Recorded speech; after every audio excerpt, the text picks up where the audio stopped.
All right, welcome back to part two of this week's balance sheet, where we talk about all things in the world of women's wrestling. We have a very special guest on this week's episode. She's coming back for her second appearance. Say Welcome hi back. to Hen. Hello, hello. Hen. Um, a lot of you might know her on X with the handle "Bitch What Line." I should have beat that out, Classic. but Which, yeah, it took you like 5 years to realize it what it did. means. It took me 5 years. I was like, wait, oh, that's what it is. Okay.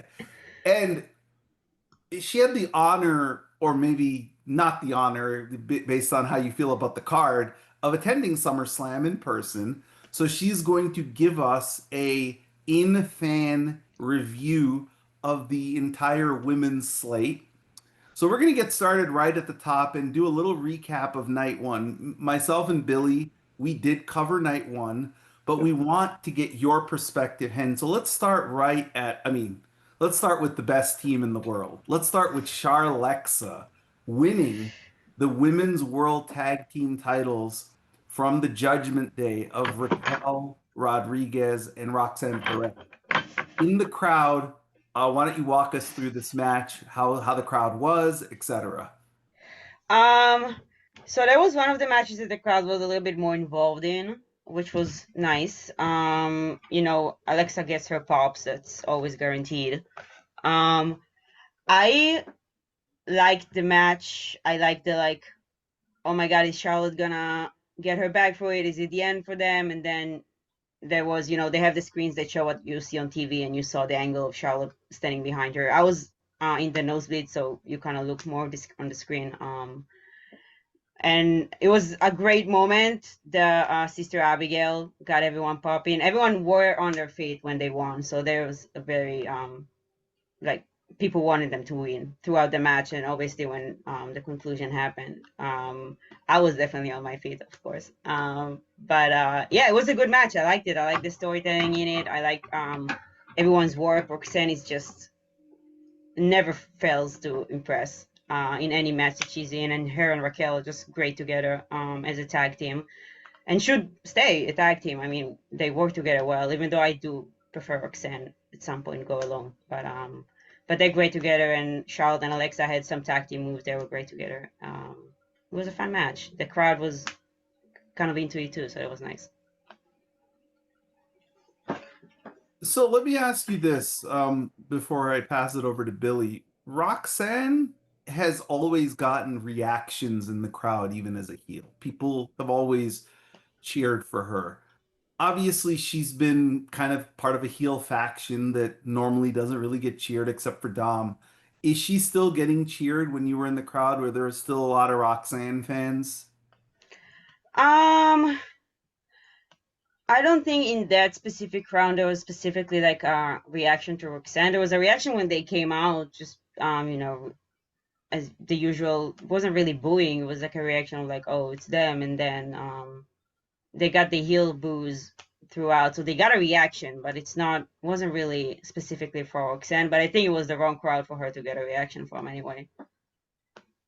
Um, yeah, it wasn't very specifically Roxanne. It was a Okay. weird crowd, so. I don't think that's a match. That crowd shouldn't be a metric for where Roxanne stands right now. I know people are like worried about her. That crowd should not be a metric to any of the women for those 2 days. I think that's an important disclaimer. I know, Billy, you've always been worried about Roxanne since she got to the main roster. You've felt like, um, because of her, I guess, diminutive size, and with so many women already kind of above her on the totem pole, along with, somebody like Blake Monroe getting signed, Stephanie Vacour getting put on the main roster. Obviously, the person who books WWE loves Julia. But Roxanne has been on more PLEs this year than you. Yeah, it's true. That's a good call out. Um, I think now that she's involved with Judgment Day and part of a tag team, I don't worry about that. I think that's totally working. What I'm having never met the woman, but what I'm assuming you can tell when someone's so good at what they do, Mhm. so good at what they do, you can only infer that they want to be the best in the world. You don't work that hard to be that good unless you want to be the best in the world. So my concern for her is that if she is to reach what I would bet her goal is to be top of the card, someone who could be seen as having, a main event match versus Rhea, it's like Io a little bit. Not only does she need to wrestle a lot, she's going to need to wrestle long enough matches to get over with crowds over and over and over again. It's that same gene, young Sasha Banks, Io, and her. And think about Io. Io was over as a heel, right? She was over. She's bananas over as a face because her wrestling style lends itself for the current WWE crowd that when Rhea or Naomi, as we'll talk about in a little bit, like happening behind you, folds her in half and she takes that bump like death, that's her superpower. And Roxanne has been kind of like the tackling dummy for the last 3 months for the tag division. She's just bumping her ass off, Insane. but in a way that like the crowd's supposed to cheer. And so when she goes singles, I just hope that she has long enough matches to get as over as she can be. I'm not, Yeah. It's great that she's involved in a story. I just think she has a ton of upside, and I like seeing the best in the world wrestle 15, 18, 20-minute matches, and we know that those are few and far between in WWE, and that's the best version of her skill set, right? That's going to be her used at her best. So remains to be seen, but getting involved in a storyline with Dom, who I think is one of the hottest acts in wrestling. Liv will be back in the orbit. I think Liv is going to be number one or number two most over babyface when she comes back. It's just a matter of what they do with it from there. But I think the crowd's going to be bananas for that comeback, and so she's in a really good spot right now. Not worried about her. And the tag thing with Raquel is working really, really well. I think that they're one of the most natural. If you count women who are single stars that were put together, I understand that there's like tag women like Iconics and stuff that come up as a tag team. But when you talk about a single star and a single star, I think they have some of the most natural chemistry of any two women who've kind of been put together on the fly that I've seen. Yeah, Raquel and Roxanne, they have such a good dynamic on how they work off of each other. It's almost like they've been teaming for 10 years because they Yeah. just know where each other is in the ring and it's natural. I don't know. I know you haven't really been keeping up with some of the events, Billy, but they just announced that Raquel is and Roxanne will be on the AAA card. Ooh.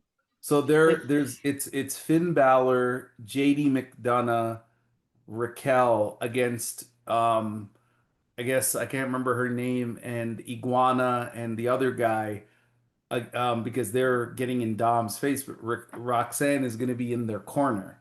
So Oh, they're okay. they're both going to be on the AAA show. So I just wonder if this is leading to a Dom Roxanne mixed tag match when Dom eventually wins the belt because I think he's going to win the belt on August 16th. So I think that Lola, I am so sorry, Lola. I know you're I can't believe I forgot Lola Vice's name. But yes, Lola is the person who's wrestling on the other side with Iguana to face Raquel. I And didn't even think Lola Vice. I thought it was a AAA performer that no, you no, yeah, barely ever it's talked about. I Lola, can't yeah, believe you because forgot Lola Raquel and Vice. Roxanne were in Spanish swearing about how they hate Lola Vice and they want to teach her a lesson. So I was like, ooh, it would have been so cool to get like Roxanne in that match. But Raquel's come a long way. She's done a really, really good job.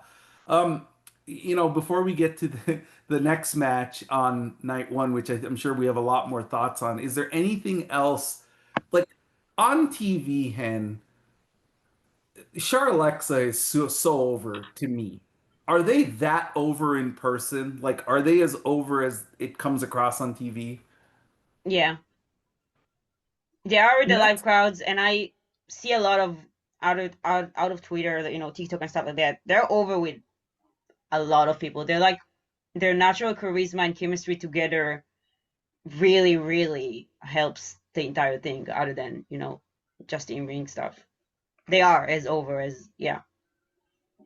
and I know you listened to our episode and we discussed how we think their breakup should happen.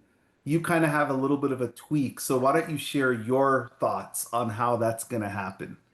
Well, I do agree that it's absolutely Alexa who should be turning, and she should go dark, as you guys said. So I do agree with this part. I don't think it should happen because of a Rumble spot. I think that's kind of a cheap way to do it with them specifically. And I think that because they have the moment where Charlotte shredded the Lily doll apart and she never faced the consequences for that. Alexa never got her revenge, and they keep bringing it up. Like they keep putting it in the back of your head to remember that that thing happened. So I think the turn should be very, very subtle with Alexa, which she is very good in facial expressions. So I think it should be very, very subtle, and I think it should come like a shocking blow when it does happen. I love that idea. And they did bring up the Twice. Lily thing. And she said in an interview with Charlotte Not Around, someone asked her, did they think they'll get into the dark side of her character again? And she said 100%, there's no way I won't. Yeah, So she wants to I think go you there. have it Yeah. nailed. Yeah. Yeah. If I really, really hope they do it right, because that way also Charlotte will be cheered, which I know you worried about that against Alexa. I think it's possible, and I think if they do it right, which I hope they will, I want to believe they will. It's I gonna be went amazing. back and I watched 2017 Alexa Bliss promos for like 20 minutes. There's like a YouTube reel. It says Alexa Bliss bullies the entire Yeah. roster. If you think Yeah. Becky is bad, she And I'm was. like, wow, she just like, how could I ever cheer for a baby face? She was like literally just like when she said one promo specifically, she goes, and these wrestlers who come out here and go, I wanted to do this since I was 10 years old, and this is my dream. It legit makes me want to vomit. I was like, ooh, I didn't even catch that one years ago. And I'm thinking, no wonder Bailey and Sasha, to a degree, Nia, Mickey, nobody got over on her. Like She nobody got over her. she was like, I'm going movies. She was like Regina George mixed with Miranda Priest. She was just like the meanest person. And you're Yeah. just like, But see, ah, that's the Yeah. thing. I'll never boo Miranda Priestley. I know that. It's your I favorite. will never boo Miranda Priestley because The Devil Wears Prada is one of my 10 favorite movies ever. And I will never, I can recite that movie front to back, but it's like, yeah, she does have that vibe. Like, she was such a jerk. Like, when she But Yeah. goes, no, go ahead. Bailey, I saw your nieces and nephews crying. Crazy. And then I realized they have a hero now in me that they can look up to because you're a loser. It's like, oh my, and But that's that's a the different character. and that but that's the thing. And I said this last week. Alexa, like I remember I was part of a podcast group then, and it was just like this, but it was different demo. It was, it was all men. And they were just like, I am not booting any one woman who looks like that. I don't care if this is my mother. I'm not booing her. I don't care. They're like, she's like a 12 out of 10. I'm not booing her. She is. And so it's like, I mean, what do you do with that, right? So that was why I said last week that I'm worried, but I do agree that Alexa, I feels like has a lot more dark to her character, and now she's not going out there to make the other person just look bad. It's a different Yeah. And I character think completely. Yeah. there's, pun intended, been some evolution of the fan base as well, too, right? I think we are in this to see the women outperform the men, most of us. Yeah. And they do a lot of the time, just like the match right over your shoulder, better than any of the Yeah. men's stuff from that night.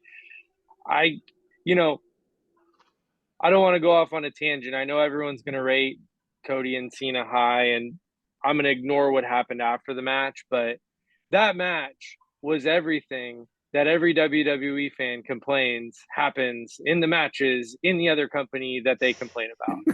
Like, Tribalism? like, No. like that was Friday the 13th, right? Like, someone Ridiculous. said that with everything Cody kicked out of in that match, the when he loses is just going to be a handgun and just, and it's just like that's it. That's all that's left. You just have to shoot him.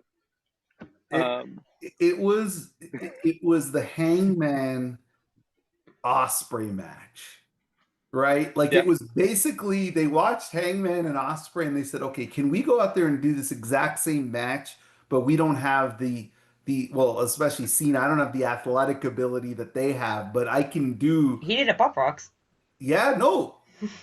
Look, They did more I aura farming too. The Cody Vader was, it was cool. I was like, Yeah. oh, Yeah. that moment. the I was Cody, like, okay. I will admit I love the match behind me. And I love the main event. I thought both matches were tremendous. And I guess, let me say it this way before we get to a match that probably we're not going to rate as high as either of the two we're talking about.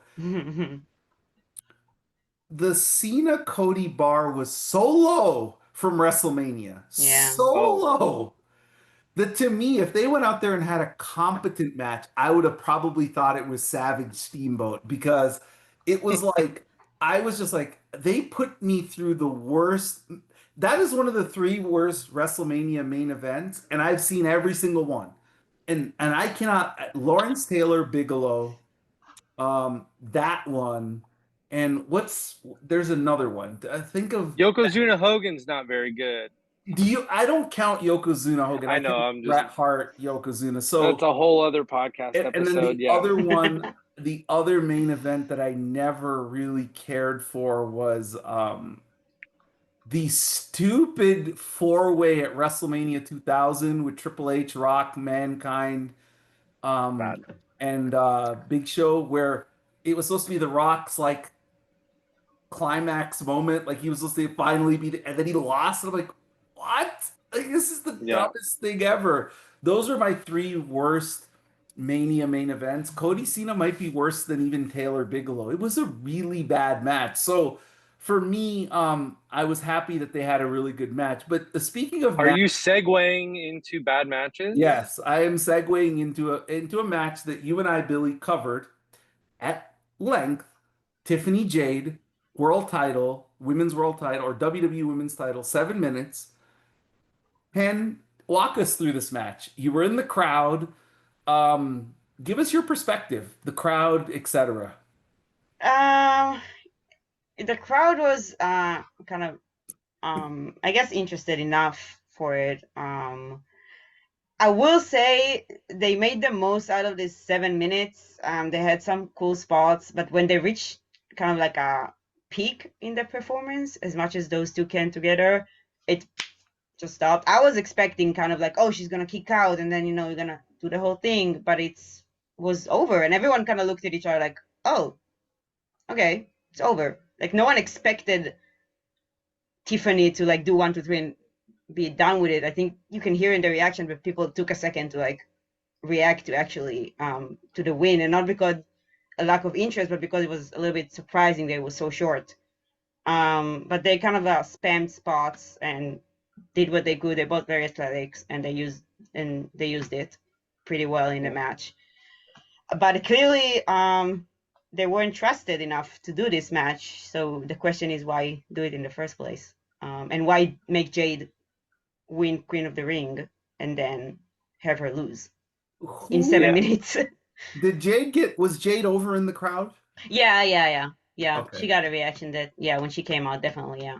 Okay. She fits your 12 out of 10 corollary that people are just going to be like, Yes, wow, yes, that's a superstar. Yeah. yes. Yeah. Jade, I mean, Daniel Bryan has the best quote. He goes, "I wish I looked like she looks like a superstar. Like it's like I I don't, love the concept of Daniel Bryan And Daniel wishing he Bryan looked saying like that, Jade yeah. Cargill. Yeah. yeah. But no, but he's right that she does have the aesthetics, and honestly, so does Tiffany. But again, I have been ridiculed for this take that Jade shouldn't have won, which I correctly predicted. I want to say that again. Because Tiffany at least can have. I've seen good matches with Tiffany. Now, yes, they were with Becky Lynch. Yes, they were plunder matches with weapons and stuff like that. Tiffany And is not bad in Bailey, the ring. I don't huh? think that's Tiffany is not bad in the ring. I don't No, think no, no, that's no, no. correct. She's pretty good when, She's you not know. when she has the right opponent, right? Like Yeah, you yeah. have to Yeah. give like somebody has to lead her and guide her. I think, where when she did the Jaded and then put Tiffany's leg on the rope, I was like, whoa, Yeah. this is That was really Yeah. bad. I so I said, hey, segue bad matches. I want to clarify something. I okay, with the result of Tiffany winning, there isn't a good match to be had in 7 minutes and 5 seconds. It's not possible. And I'll explain that. I've been thinking about it for days. Jade was built up in a way where her losing in 7 minutes goes off just like it did. Terrible. Doesn't actually make Tiffany look that great. She didn't squash her, nor should she have, but it kind of, God, I would have small packaged it. If anything, if it had to be 7 minutes, I would have done a small package or something. Like, the only version of a short match that works is actually like a 3 to 5 minute match where Jade wins and you tell a story that she physically overwhelms Tiffany, which is a real story that could have happened, but they were set up to fail. A 7 minute match, name your best wrestlers in the world with the story they had coming in, you're not getting a good match with a stadium crowd. 7 minutes and 5 seconds, just completely set up to fail. It pisses me off. And whether they were trusted or not, they were put in that position. They had the match was announced or official 5 weeks ago. No Mhm. story. Um, None. Yeah. they didn't develop any feeling between the two of them. Nothing. Just just not just not good. And um, if it had to be 7 minutes, and I'm agenting that match, I I do a Tiffany small cheats. package. Yeah, Tiffany cheats, or she does a guile based victory, right? Like, but having her pin Jade is just a momentum destroyer, and it reminds me of 1993 Lex Luger, So who for won our all these things to get all these chances, and never just should. Based on the story leading in, he should have won one of those. Everyone says that, and he never did. so for those of you who don't know, or maybe our audience is too young, 1993, Yokozuna was the big dominant champion. Yokozuna just pretty much beat Hulk Hogan with an exploding camera that got in his eyes and then gave him the leg drop. That was Hogan's last match in WWE until he returned about 9 years later. Lex, they had a challenge on the USS Intrepid or some boat Yeah, that no American is strong enough to slam Yokozuna. You guys are a loser country. Rick Steiner, Scott Steiner, Crush. We had a lot of American wrestlers try to slam Yokozuna. They couldn't do it. A helicopter lands on the Intrepid. Lex Luger comes out with an American flag shirt, hits him with the forearm, which has the steel plate in it because he was the narcissist. That was his character prior. Yokozuna jumped in his arms. Lex got Lex got the slam. Everybody went crazy. Lex was a hot. He was hot. He was over. I attended house shows that summer. I attended one house show in Toronto, and he was over. I mean, people wanted to see the Lex Express. He had the bus. Kids were like running up to it, and they were like, "Hey, he's gonna be the new Hogan." Get the SummerSlam, which is in Detroit, and he won by countout, yeah, which is about as anticlimactic a win, but it's really a loss as you could have because he never got the belt.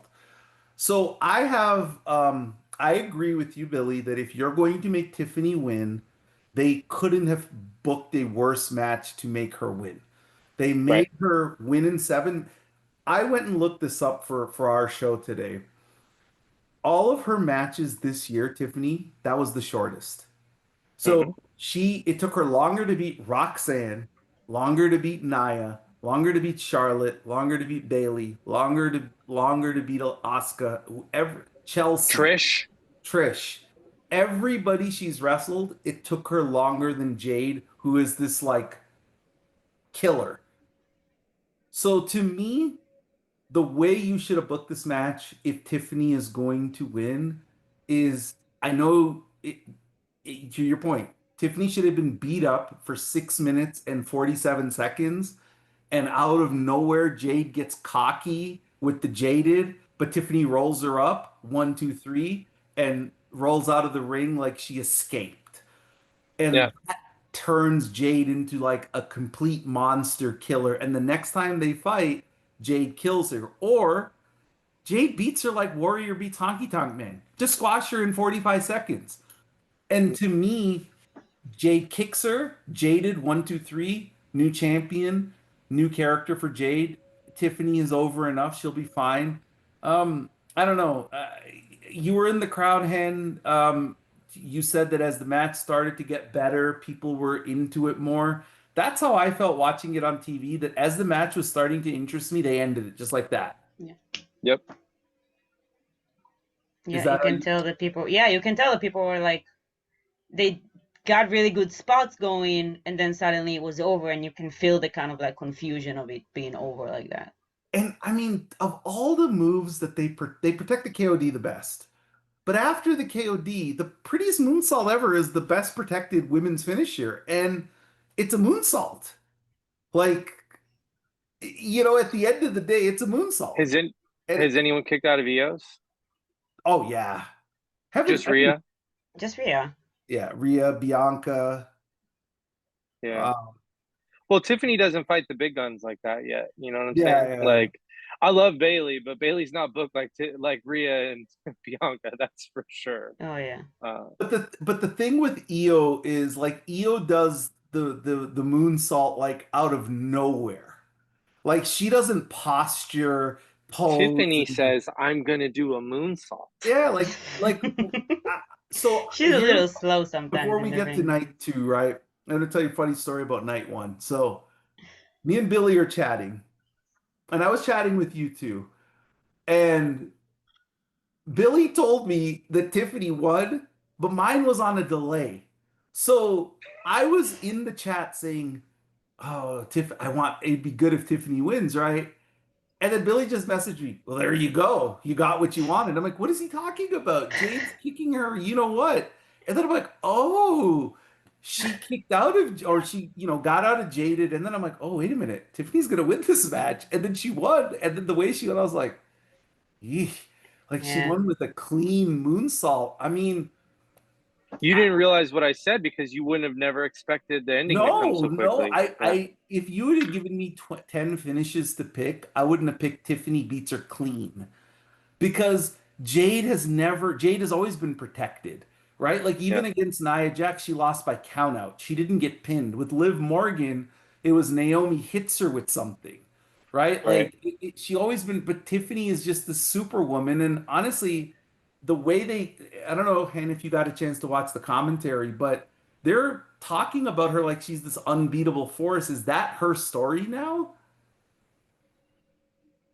Um, she doesn't feel like an unbeatable force. She doesn't wrestle No, like an unbeatable force. no, but she's 14-0 this year in singles matches. Yeah, saw the list. Hey, So on I paper, it's one of the best runs ever. Uh, On yeah, yeah, she's paper, probably gonna win PWI number 2. I think she's gonna be number 2. yeah, yeah, crazy. she's a really good She case will for be it. top 3 for sure. The top Yeah, 3 is gonna be Mercedes, Tony, and Tiffany. Unless yeah. anything weird happens over the next month. It's gonna be So, some order of those 3. so you think because EO lost, she's gone? Remember, she lost to Lyra, Liv. It's all of her fall Oh, losses that's to right. Yeah, count, which yeah. might hold Tiffany back too. But Tiffany has so many title defenses. Going And to be against big interesting, names. right? Night 2. All right. It's So not going on behind you anymore, but we kicked off the show Well, we with should start with Becky and Lyra. We should save okay, the three-way the for the last okay. match because it's clearly the one we probably have the most opinion about. But So so Becky and Lyra was 25 minutes, which is one of the longest matches in women's WWE history. hmm And for a lot of different reasons, probably pissed all of us off in different ways, similar to the 7 minute match, but for many different ways. But who wants to start? ladies The first. women were great. We'll start there, but Yeah, go ahead. Yes. they I And were. wanna put a disclaimer that the women were great. Lyra was had some incredible stuff that she did. The moonsault with the like hands cuffed and the spot that she on the table on Becky was insane. She was great on the match. The crowd was not so great. It was right after the TLC, I think. Not that I'm defending the crowd, but we talked about the order of the matches and how they organized it the entire weekend. I think it was kind of like overstimulation and being just tired from the TLC and the matches that were before, and then you put another match that's 25 minutes with a story with like a slow beat up and all of that, and the crowd is just shitty and sorry, not good, and I don't know if you curse in here, and you can say that. It okay, was It's and a shitty. good word.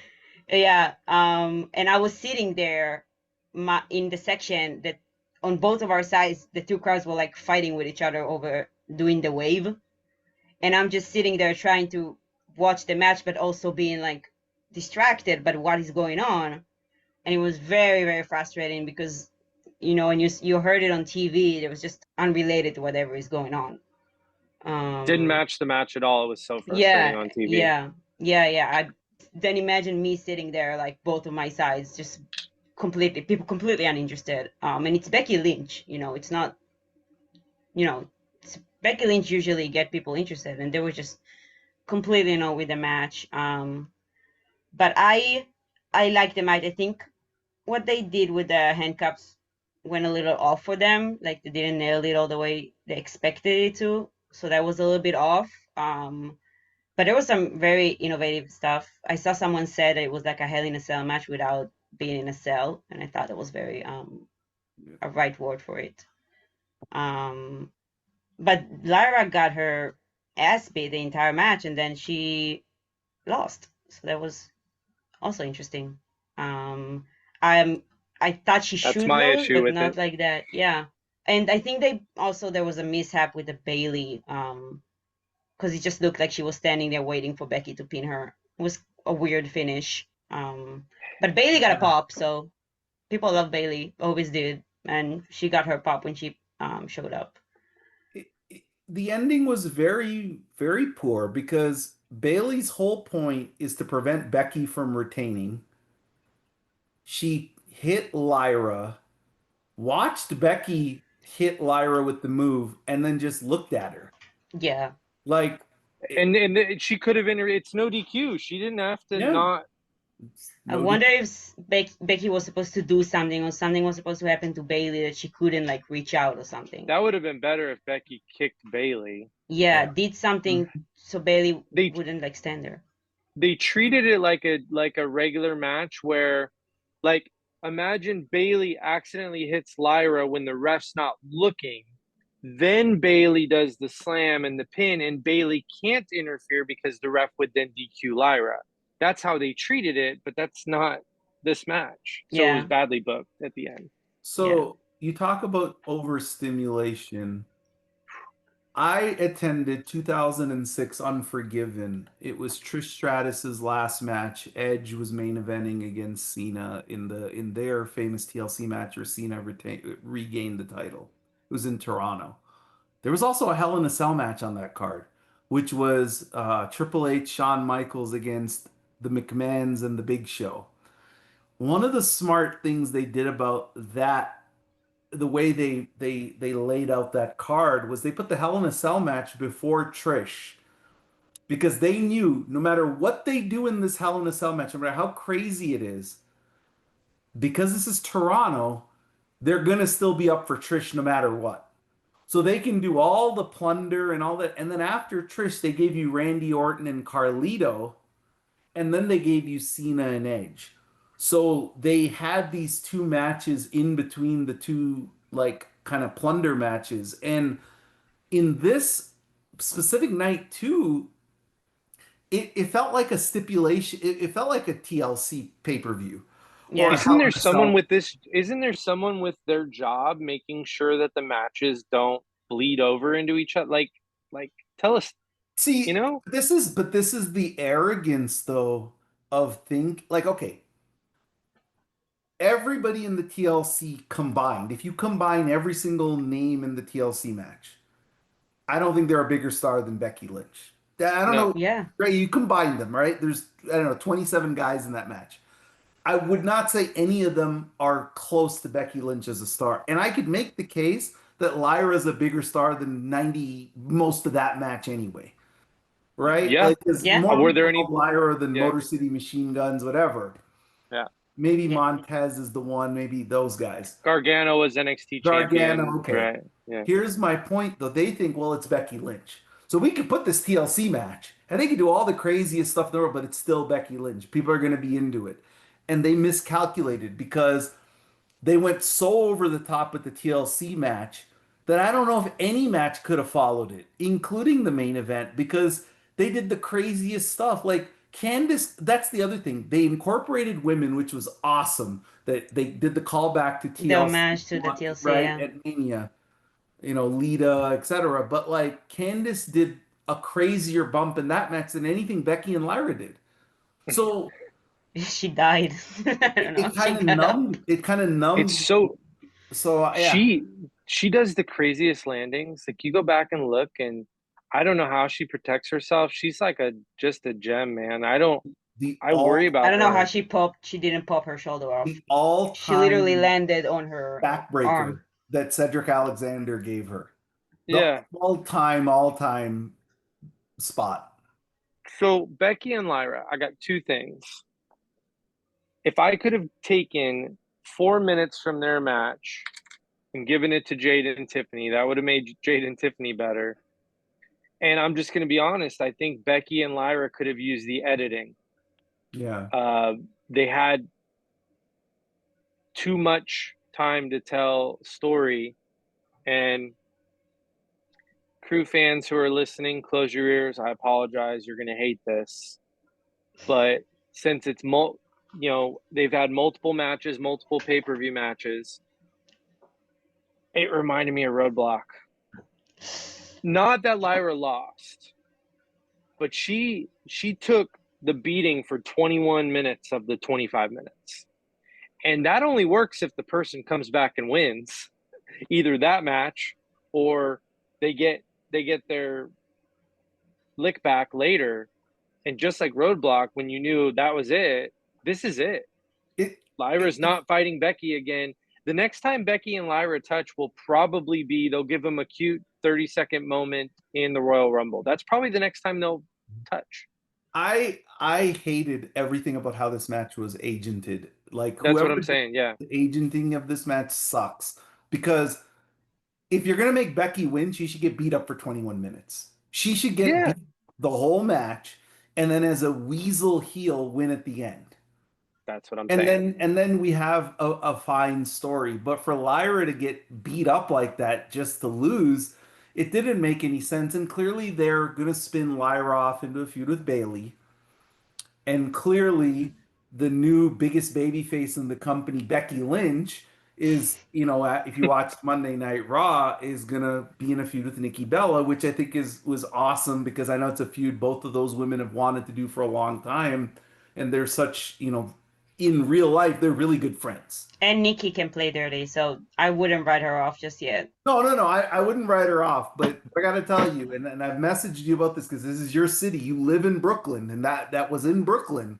And I said, why was this crowd so hot for a dig at Nikki Bella that's been going on for years? Like, it was not anything new. And I know Becky's brilliant and the way she delivers a promo is phenomenal, but like she sat there and the way she did it, I was just like, and people reacted like Austin's glass broke. And he was coming in to make the save. I couldn't believe it. And I had to watch it back and I'm like, holy, like you watch the crowd, like they're jumping up. They jumping on. They're like going nuts. And I'm like, that didn't really help Nikki. But back to Becky and Lyra, I think I'm interested to see what they do with Lyra. More than I am Becky, because Becky's Becky. Lyra now doesn't have a title, and she's the loser of a feud with a top star. What's her next And they step? and the point was to elevate her. And the Yes. reason that I call up Roadblock, I've long argued that the I believe the Sasha Charlotte hot potatoing of the title was the greatest hot potatoing in wrestling history. I in the moment it was, you're down after the pay-per-views, but so Sasha wins, then she loses at SummerSlam. She wins in LA. You were there. Crowd was, she was over like Rover, man. Loses at Hell in the Cell. That's the first one that you're like, ooh, that's bad. Okay, they fix it and she wins Falls Count Anywhere. And it's like, okay. So the Falls Count Anywhere match, they got, at the end of that match, you could say, Sasha has all this momentum. And, Roadblock, the sum of everything when she lost and the way she lost was she had work to do to get back over. And that's not the point of that feud. Even if you think Charlotte should have won, you want, both. I think Becky did an amazing job elevating Lyra. I think Lyra did an amazing job elevating herself. She was much better promo than I think people thought. Great in the ring. Fantastic. I mean, even though we didn't like the way the match was agented, some of the stuff that she did while she was tied up was crazy. But yeah, it's like if the follow-up's not right, that elevation's not going to work the way they intended because she really didn't get in enough offense in this match. This is the thing I don't like. She just didn't. Cool as hell spot with the flying onto the table, but that's after Bayley was already interfering.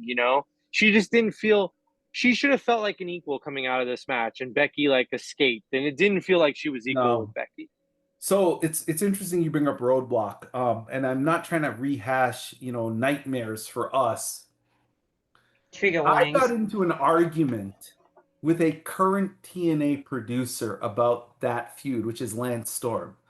Lance Storm put on Twitter, or at the time Twitter, that It's Twitter. so what if Sasha lost? Sometimes the good guy or the good girl shouldn't win, and they're just not good enough. So at the time, you could just DM, and I guess he followed me at the time, so I DM'd him, and I was like, "Are you joking? Like, what were you watching?" This, remember her story, and I messaged him long diatribe. I said, she is a 10-year-old girl whose whole dream is to be in the WWE and have the title. She's up 2-1 in this match. There is 4 seconds left on the clock. All she has to do is scream, but let the buzzer ring, and she retains the title. But at 1 second, she taps. Like she couldn't hold on one more second. And I was trying to explain to him, and I asked him, I said, sir, with all due respect, do you watch sports? And he said, he goes, somewhat. And I said, okay, if this was the NBA or if this was the NFL, all Sasha's trying to do is get to the buzzer so that the tape can hit her winning the Super Bowl, right? She's just trying to kill the clock. In the NBA, she's trying to kill out the clock. In hockey, she's trying to kill the clock. She looks like the dumbest baby face of all time after this match. And she comes up the next night and says, "You're better than me." And I said to him, I said, I don't think she's ever going to be as over as she was for a long time. And I was proven 100% right because it took a blue wig, a heel turn, and basically leaving the company to come back in the most shocking fashion to get her momentum back because people had to actually miss her. And she was never over until 2019, and they killed a golden goose character that was a merchandise machine. And I attended so many events in 2016. She was as over as any guy on the card. She was The as over most over. as Cena. She was, and that's the point. She was still over in 17, but she wasn't over like she was in No, no, 16. like I remember in 16 in that Staples Center where I went to see her fight Charlotte, Reigns is on the card. Cena was in and out then. Ambrose was there. Jericho was there. Wyatts are there. Like this is a loaded men's roster, and she was as over as anybody. And I remember walking into Staples Center, and they had this huge sign with John Cena's face and Sasha Banks's face, and I was like, "Oh my God, she's arrived! She is it! Like she's gonna be the face of the company." And the roadblock was so bad. I don't think Lyra's is. This was not that bad, but I understand the No, analogy. I understand the it analogy. it's not as bad. It's not. She doesn't look stupid. Yeah. That's a start.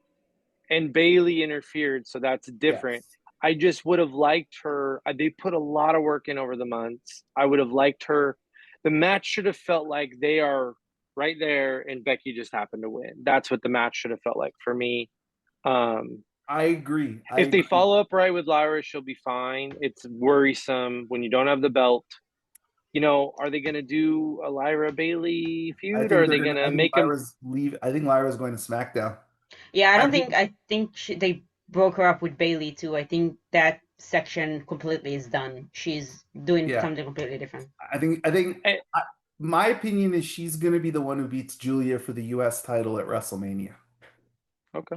That's to me when I If look we at see Lyra, Julia by then, huh? if we see Julia by WrestleMania, Yeah. that will be her first defense. Yeah, that's fair. But go ahead, Billy. Sorry. Oh no, I was going to say bold prediction that she has it till Mania, but I agree with you. Yeah, the Kiana James part makes me think they have real plans for Julia. But like, look, I mean, we Yeah, I have like that theory we that you have guys we have said. our tremendous guest here in Hen, who has never been the biggest Lyra fan. She's admitted that, but she said now Lyra has turned her into a fan because of the great work she's done in this feud. Lyra has been sneaky. Lyra has a case other than Io have to be the best in-ring worker that the WWE's had this year in the women's side. Yeah, Yeah. I definitely what I said specifically was I do appreciate her ring work. I do appreciate her promo work, and I think Becky and Bailey helped her a lot to get there as well, which they always do, and props to them for that. My issue with her was she was the first to win the IC title, and she after she lost it, she's never like she they always have her in it. She needed to step out of that picture because I got tired of it. There, And now they took her out completely. It's done. I'm excited to see where she goes because I do think that she has the ring ability. I do think that she proved to go toe to toe with Becky. That's not easy. And if they do it right, then I think she definitely be fine after that. so before we get to our main event of the weekend, I have one question for you, Hen. So you said you looked at when Lyra and Bailey met on Raw in that segment that they're breaking up. It's like we're done. Like I'm done with you. I don't want nothing to do with you. What does that mean for Bailey then? Because my whole thing is there's a plan for Bailey because the Lyra feud. But if that's not going to happen, now I am like Billy. I am worried about Bailey at this point now. It feels like something is happening to her character, and not a heel turn, but something in her psyche is happening. And those small moments, she tried to help Lyra and she failed. She tried to apologize and it didn't go well. Like she's about to go through something. And I think Bailey is very good in these character moments. So I am worried because they always have this thing with Bailey that they don't go all the way. But I hope it seems like something is happening, so I guess we'll wait and see. But I think So something is cooking. I think it is a tragedy that Bailey was not on WrestleMania and was not on. I mean, okay, she's gonna get a SummerSlam paycheck, but I mean, she was not really involved. My only thing though is a year ago, Bailey won the Royal Rumble, beat the unbeatable champion Io at Mania, and had a run until SummerSlam, right? So like last year, Bailey was at the top of the card for 9 to 10 months, right? Like she was either in the top story or she was like she was losing the belt. I So think I you're understand. remember she commissioned and paid for her own hype videos for her and EO for WrestleMania. Yeah, I agree She that paid out of pocket for her own vignettes. when when they got hot, when Io and Bailey got really hot, like Bailey had one of the better babyface just like on the spot turns, right? Like she's in there, she speaks Japanese to her, Io's shocked, she has the pipe, so she wasn't gonna get outsmarted by these women. Like she was cooking. I mean, she was on a roll. The crowd was going crazy for her. And she beat Io. And, she had one of the great Royal Rumble wins. Like, I loved that Royal Rumble. Like, I don't think that Royal Rumble gets talked about enough, where you I was have there, yeah. winning, but then you have Becky on the outside, Bianca on the outside, Liv on the outside. Like, all these women are outside. Like, oh, we had it. I love that Royal Rumble. But Bailey Io, to me, had my I mean, they had my match of the year last year. Like Yeah, that was my favorite women's match. Maybe no, no, no. Sorry. Mercedes Hazuki was my favorite match last year. Bailey Io was number two, but my point is it was still to me the best WWE women's match. yeah, So like I know people worry about Bailey a lot, and that's always the online sentiment, but I kind of feel like Bailey's in this place where they're always going to have something for her. It's just might be something we don't like for her. But they have, like, she's in their plan. yeah. I We'll move on to the next one, but we'll agree to disagree for now. They don't do that to the men, right? No one's like, well, Seth Rollins had a good moment in Mania last year, so he No, can that's miss fair. Mania this That's fair. year, That's and fair. And I mean, Lyra showed me she can wrestle better than Karrion Cross with zip tied. So, that was a super Unfortunately, not impressive just a thing. big achievement, but yeah. yeah, So let's set it up here. Opening match, night two. Let's call this what it is. It was the part two with a different competitor of the WrestleMania Classic. You have Naomi coming in as the champion, facing Io Sky and Rhea Ripley. And, the story of this match is completely different than the Mania three-way, which I appreciated. Um, what I was hoping they did not do is just do a carbon copy of the Mania three-way because they got such publicity on how great that match was. This told a completely different story, which is Naomi's like, hey, I'm here. I've arrived. I'm the champ. And I loved how Naomi looked very strong in this match, beating up basically the two pillars of the women's division for the whole year in Io and Rhea. This match was great. I loved this match. I have it rated very high. I still think that, not to nitpick, but I felt like the three-way at Mania, I have slightly above this one, but it's both, it's you could pick and choose. Like to me, if somebody liked this one better because they like Naomi and they wanted her to win and that was more for them, great. Uh what I'm happy about before I turn it over to both of you is Naomi had to shut a lot of people up because there was a lot of sentiment going into this match that Naomi couldn't hang with these two because these are the two kind of super duper heavyweights of the division in terms of in-ring work. And, people have not been paying attention. Naomi has done some great in-ring work in TNA. And when they give Naomi the chance, she delivers. And she was great. She held her own in this match. She was fantastic. So yeah, I have this match as clearly firmly embedded in my top 10 women's matches this year, and it's probably going to end up very high at my end of the year list. It's a great match. Let's go over to you, Han. You were there, you were in the crowd. The crowd was hot for this match. They were very hot. from the entrances to the way it ended. What was your take being in the crowd? Io is very loved, like very. I sent you a message, Raj, and I asked you how her pop sounded on TV because from where I was sitting, it was rivaling Ria's pop, which is very hard to do. And Io is very, very loved, and they're cheering for her and they're chanting for her, and she's super over.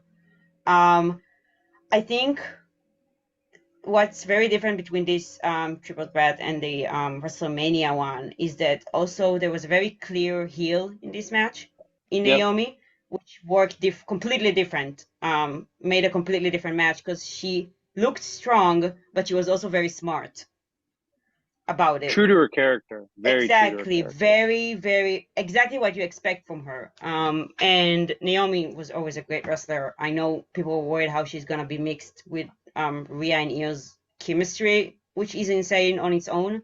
And then you put a third person and you don't know how it's gonna mix. But she, unsurprisingly to me, completely delivered. And they pinned Rhea, which to me specifically was important, I thought, because now that's a finish on her chasing the title. You got pinned. That's why Io got a rematch and she didn't, because Hmm? she is the one who lost. And I thought it was very important and a very good decision on their part. And yeah, people were into the match. It was to me my favorite match on both cards, but I'm also very biased towards women's wrestling, and I admit it and I say it upright, even though I think Punk and Gunther was incredible. But still, to me, that's ranked number one on the card. I think we both think you're right. Yeah, I have this. I think the three matches you just mentioned, I think the main event night one, main event night two, and this match were the three best matches of the weekend. I have all three better than the TLC match, which, was a stunt show. I mean, if we're being honest, that's what Yeah, that was. Yeah. What I loved about this match was Naomi. I thought Naomi Yep. was actually the MVP of this match. And I'm not talking about from like a work rate standpoint, because Io is Io, like, and I can talk about Io for the next hour, but like, Io is she's Michael Jordan, right? Like, so, she's always gonna be good. But what was great about Naomi in this match is the way Naomi like outsmarted both of them yeah, and like was always one step ahead of them. Like she was always one step ahead of them to the point they did the callback for Mania, which for the only time I think all weekend Michael Cole actually called what was happening in the ring, which is he said Naomi watched what happened to Bianca and she was prepared. She was prepared that Io was going to do the moonsault on her. She moved, let it hit Rhea, and I thought that that was a great callback. So Billy, I know you love the Mania three-way like I do. Where do you have this match, and what are your thoughts on this match compared to the three-way and just in general? Yeah, I mean the Mania three-way, it's not fair to compare this match to it. It's different. I would have been offended if they tried to replicate it. Um, yeah, I like my wrestling to make sense. I think anyone who listens, you guys know that. Like if something doesn't make sense, I call it out. And um, Naomi wrestling exactly how her character would made this a very enjoyable match for me. I didn't need it to hit all the spots. I didn't need it to be a 14-minute car wreck like WrestleMania was. And I appreciated the work that Naomi did in between some of the high spots. You had biting Rhea's finger, which Michael Cole so completely good. Oh, missed. he just missed Completely it. missed. He was Just missed off it. the He He entire. was off. Yeah, And then some good work stuff. The knee strike, right? The V trigger, which of course EO selling it is huge too. But um, I really think the match is highly rewatchable. It's if I had to choose right now, I'd say it's the third best women's triple threat match ever, and pretty confident in that actually. I mean, I like Sakura Genesis as my second favorite one ever. Um, Similar what was good about this that those other two matches actually don't have, and you can make the argument that where this is better is instead of it being putting a amazingly physical wrestling match together, this had a better story than those other two because of the work Naomi did. Yeah. Yeah, it did. No, This was a character. One nuance to the Bianca Rhea Io match that was in character for all three of them. yeah. All three of them would go out there and try to throw their fastball to win. So it worked. This just still had some story beats that I really enjoyed. I thought it was the match of the weekend. I will say Punk Gunther was probably my favorite men's match, and it could be it's a long time. Yeah. It's a really long time. I mean, I'm a Bret Hart guy. Bret actually came out and said he hates the chops, but Yeah, I saw that uh, too. so I enjoyed that match a lot. But I think the women um, deliver, and Raj, I kind of want to call back. We started this podcast 13 months ago, and we got into the fall last year, and we were like, holy crap, the last great women's PLE match was Io Bailey at Mania. And we actually went through like a whole year where, probably through no fault of the women, agenting issues, production issues, booking issues, they just never hit on paper on PLE. No. And it's the exact opposite this year. I think the women quality has been significantly better than the men. Evolution is the best PLE so far this year. The Mania match is probably the best WWE match of the year. This was the match of the weekend for me. Even the Jade Tiffany match was much better than the Karrion Kross Sammy And match. let's be real, Becky Lyra 2 on the Was paper very good. was very good. That was a Yeah, really good. Last year, the only women's match in WWE that I remember as being great after Bailey Io was Io Bianca on that Raw. right. That's the only like, and then there was a Lyra Io match that was really, really good too. That was a really That good was match. on Raw as well. So But yeah, I love seeing, no doubts. I think you group chat before the match, you said, so will it be as good as, the Mania one? And I think I said something along the lines of, in its own way, it will be. Naomi's going to deliver, but it won't be the same. I think I said that right yeah. before the match started. And Mhm. I'm glad WWE fans are not watching everything that's happening outside of WWE that much. And TNA was not linked up with WWE while Naomi was over there kicking ass as Trinity Fatu. And um, her work rate was incredible because she is incredible, and she was given a chance to shine. And that has not been as consistent. Not her work rate, but the chance to show it in a big spot hasn't been as consistent since she's been back. So I was happy to see her deliver. And but last thing, real quick, I'll pass it back to you. She got to come out with her dad. How freaking Yeah, cool that is was that? awesome. It was One awesome. of the better WWE entrances of all time, quite honestly. Yeah, That I was was Definitely so the happy best for in the her. weekend. so I okay, a couple things here. The three-way at Mania was basically, three top tier baby faces running into each other head first. Yeah, And I truly believe that if they tried to replicate the match, the three of them, they might not be able to do it. Like it was No. just one nope. of those fluky things where everything just fit and they got it. Like they got it that day.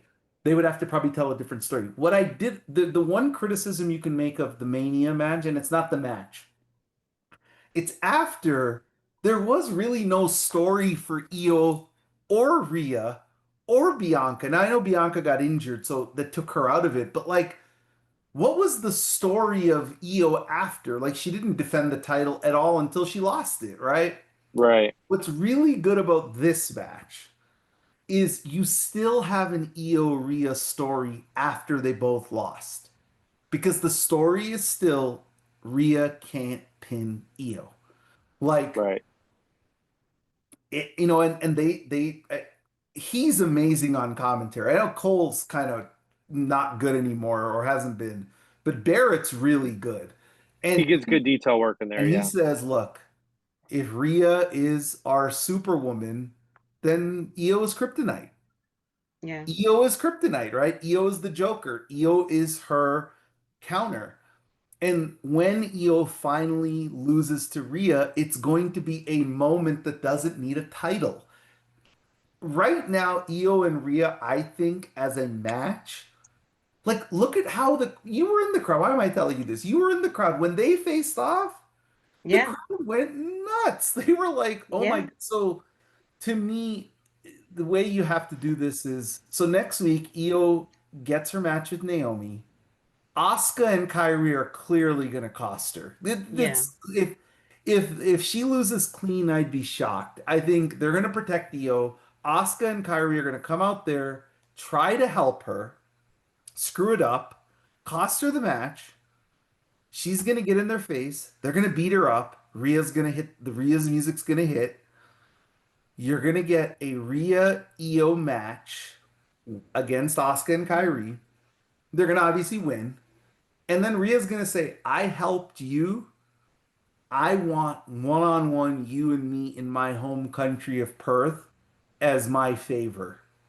And Rhea gets the win against Io, but they're going to main event in Australia. That is my prediction because they're doing multiple nights in Perth. And even John Cena, I think, would acknowledge that in Australia, he should not main event because of Rhea Ripley, unless he's fighting Rhea Ripley. Then they can main event. But that's my prediction for how this story plays out because they have a I'd love story. to see it. I'd love to Yeah. see it. So, So, wow. so I have a question for both of you then. What's next so Naomi, we think is going to win on Monday night. She's going to fight. Now, this is the tricky one here. She's going to fight Stephanie Stephanie. McCour Yeah. in Paris.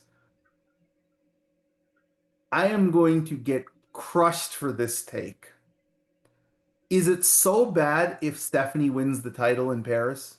Yes. Yes. It's bad. That's just a Yes. bad It's take. bad. Naomi needs to carry this for a while. What if Naomi wins it back in a month? Then what's the point? Just to give Stephanie her moment, I guess. She doesn't have to lose clean if you want to. If we Yeah. want to protect her. So who's is Ivy Nile gonna be the one who Do you do interferes? you do you still see Stephanie winning Elimination Chamber or Royal Rumble? I still think they give in Leave the Rumble, but I that's If think maybe so Liv too. can come back, Liv should get okay, if Liv wins the Rumble, then Stephanie should win the Chamber. yeah. To Then me, if that's the case, then she can handle a loss. It'll be like Yeah.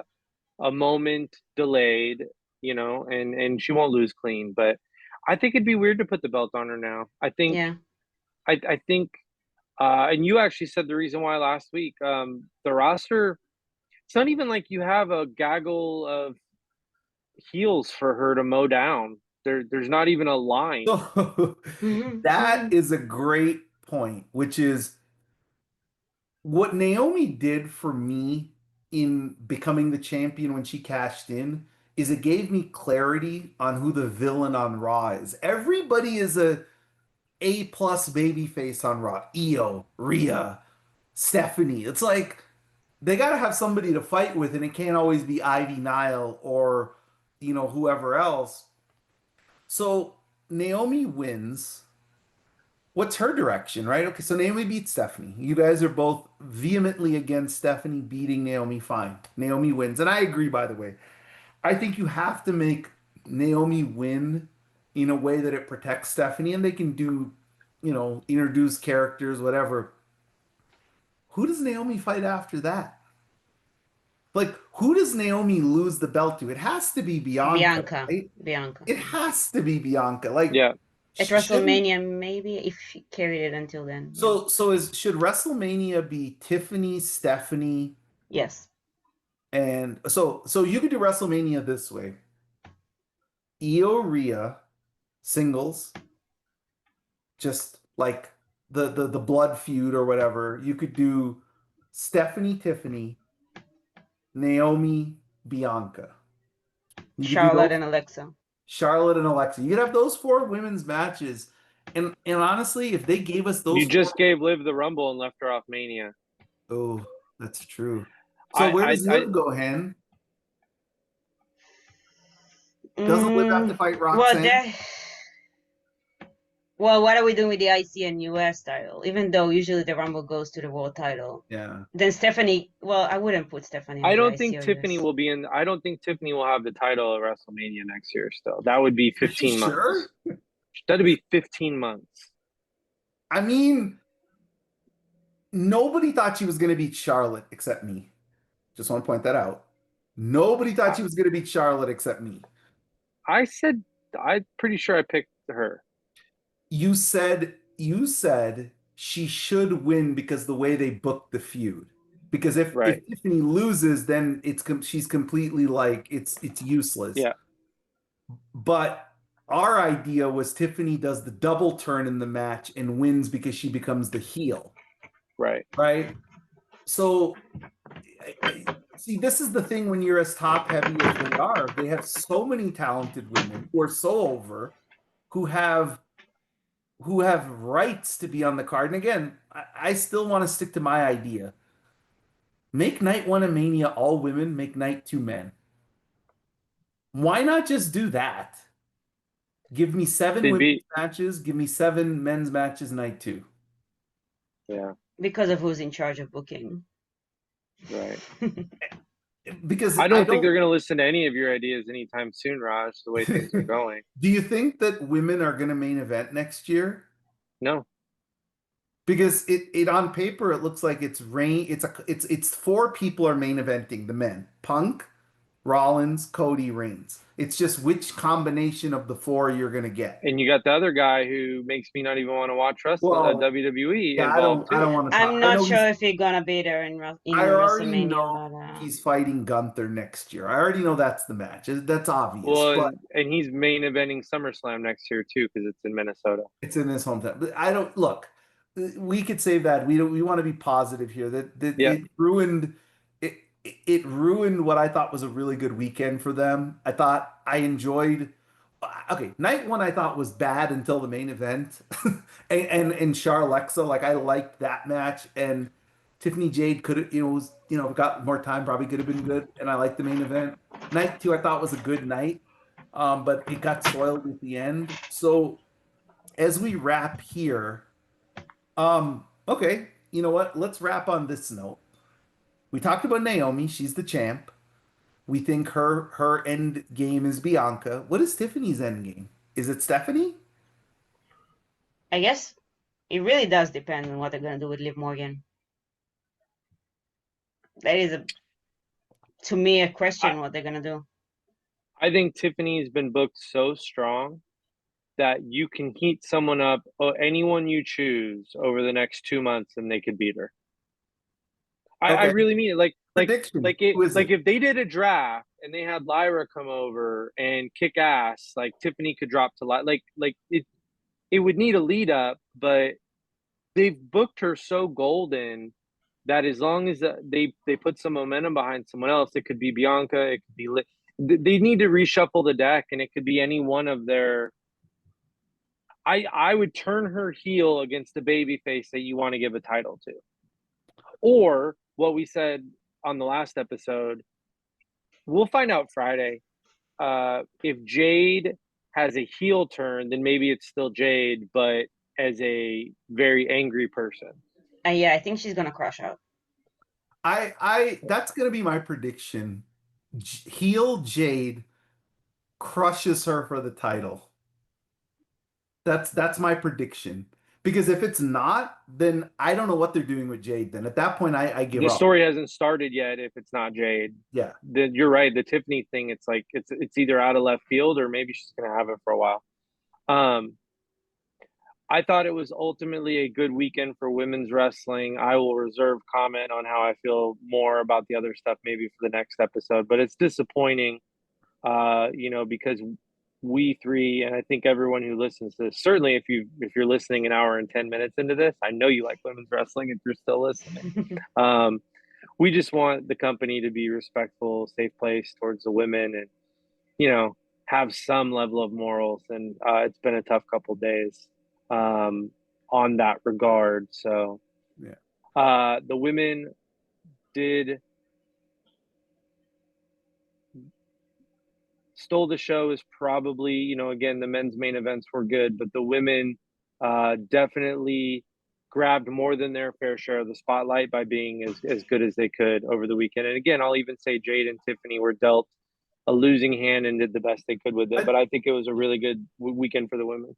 if I were to rank my 6 favorite matches from the weekend, 3 would be women, 3 would be men's. Because I gotta admit, the TLC match was exciting to watch. Like that was Right. a very exciting match. But to me, I mean, they got 4 matches, and if I'm saying 3 out of 6 are my favorite, then they absolutely did because there was a lot of forgettable filler men's stuff. Yeah.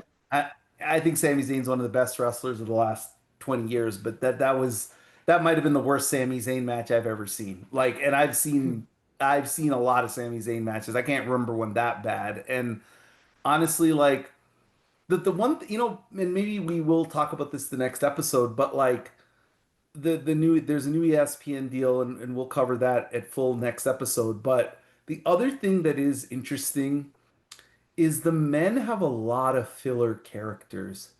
There's just like a lot of roster space that's taken up by men, and they're just there. Like And no they're one ever asks if they earn their paycheck or if they're worth they're what they're just paid. Funny how that literally works. like, and as a wrestling fan, and I say this not because I'm somebody who's like this, oh, it's this DEI. What it's like, the truth is, if I were to list in the whole company, put it this way, the guy who both of you do not like and criticize him on a weekly basis, which is, you know, the CEO, the content officer, he actually has the best quote about this in the Unreal documentary. He said, "For every one good guy, there's 5 good women." That's actually the best quote, He quite doesn't book him like honestly. that though. Huh? No, no, But he no. doesn't book No, him he doesn't. He accordingly. doesn't book them like it. They're not booked like it, and nothing he does, actions, says that he believes it. But actually, that's the best statement because if I were to name like a great men's wrestler in WWE, like okay, I say Gunther, I could name 5 to 7 women I enjoy their work as much or more than him. Then I Yeah. name Punk. I could do the same exercise. But you know where it gets real tricky? The mid card. Because, like, I don't know which men's mid card wrestler I like or enjoy their work because I don't look at Bronson Reed or Braun Breaker as mid card. I look at them as in the top mix. But I love watching Julia wrestle. I loved watching Lyra with the IC title. I honestly, she's one of the most entertaining characters on TV is Chelsea. Like I Yeah. thoroughly Chelsea's better than enjoy most of the men's mid Chelsea. card for I sure. think Alba Yeah. She's Fire definitely more entertaining. was Alpha the Fire is one of the MVP. best wrestlers they have. She was the MVP of that match they had, that 8-person match. She was great. But like you look at Becky Nikki Bella, right? And I'm more invested in that than I am the whole Seth Rollins story. Like the whole, you know, sorry, Becky, I'm more interested in you than your hot husband. But like, it's like the women are outperforming the men, and that is not anything other than facts. It's just the pure facts is the women of professional wrestling in 2025 outperform the men. They just do. They're better characters, they're more fleshed out. I feel like they tell better stories in the ring. You look at NXT, I can't tell you any of the men's stuff that I enjoy. Oba's, some are good, but like I thought Blake and Kalani Jordan had a really good match on NXT until the weird ending. And I really like the work they're doing with JC Jane. Like she's becoming somebody I'm really starting to get behind and like. So the point is, I do think women need their own outlet. I think women need their own TV show in WWE that is separate from the men, not because it's equal opportunity, because it would just make my life so much easier from a viewing standpoint, Yeah. right? Like it would Yeah. just literally save me so much rewind, fast forwarding, And I could cut a lot of the other stuff out because I think WWE is as talented as it's ever been at the women's roster. And honestly, AEW and TNA and Stardom are super talented as well. There's so many great women's professional wrestlers right now that for everybody who listens to this podcast, we want to recommend not only WWE, but go check out AEW, go check out TNA, go check out Stardom, go check out TJPW, go check out, what the women are doing in GCW or even in Bloodsport. You know, Stardom, it's one of the best deals in all of streaming. For $6.50 American, you get the entire Stardom archive, which is for all you EO fans. Some of her best work is in Stardom. You Kyrie fans, Mayu fans, Asuka, well, you're not going to get too much Asuka, but Saray, Siri, Tony Storm, Tiffany, or Yep. Blake Monroe, some of the best work that all of these women did was in Stardom. I would highly recommend everybody get a Stardom subscription and support don't be tribalist, support all women's wrestling. That's what we made this podcast for. So that's what I would say to end. Any closing thoughts from both of you? I can't end it any better than support all women's wrestling. Yeah, Yep. I second that. All Absolutely. right. So And thank you to Henny as well. Thank you, Henny, for Thank you for joining us. having me again. It's a pleasure as We always. really appreciate it, and we will be posting. You guys will get this episode. This will be Thursday. You will get this episode. Yep. Thank you, everyone. Appreciate the Thank you. support. Remember, subscribe on Spotify, YouTube, Apple, anywhere that works for you. Thank you. Thank you. Thank you guys.